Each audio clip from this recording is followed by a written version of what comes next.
ভারতের পশ্চিমবঙ্গের হলদিয়া নদীতে নতুন একটি নৌঘাঁটি স্থাপনের সিদ্ধান্ত নিয়েছে দেশটির নৌবাহিনী। চীনের নৌবাহিনীর ক্রমবর্ধমান তৎপরতা এবং বাংলাদেশ ও পাকিস্তানে পরিবর্তিত আঞ্চলিক নিরাপত্তা পরিস্থিতির প্রেক্ষাপটে উত্তর বঙ্গোপসাগর অঞ্চলে সামুদ্রিক উপস্থিতি জোরদার করতে এই উদ্যোগ নিয়েছে তারা। শীর্ষ প্রতিরক্ষা সূত্রের বরাতে ইন্ডিয়া টুডে জানায়, এই ঘাঁটিটি একটি নৌ ডিটাচমেন্ট পুরো নৌবাহিনীর একটি বড় ঘাঁটির মতো নয়, বরং ছোট আকারের নৌযান মোতায়েনের জন্য পৃথক ইউনিট হিসেবে কাজ করবে। এখানে মূলত ছোট আকারের যুদ্ধ জাহাজ মোতায়েন করা হবে।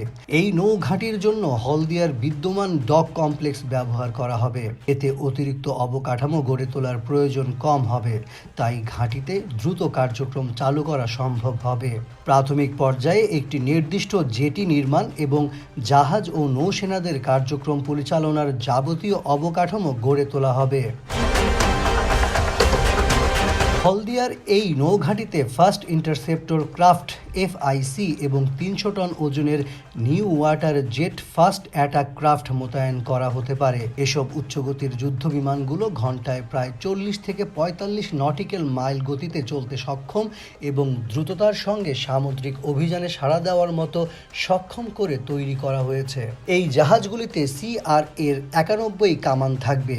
এসব কামানকে নাগাস্ত্রের মতো লয়টারিং মিউনিশন ব্যবস্থায় সজ্জিত করার সম্ভাবনাও রয়েছে। এর ফলে লক্ষ্যবস্তুতে নির্ভুল হামলা চালানো এবং নজরদারি আরও কার্যকর হবে।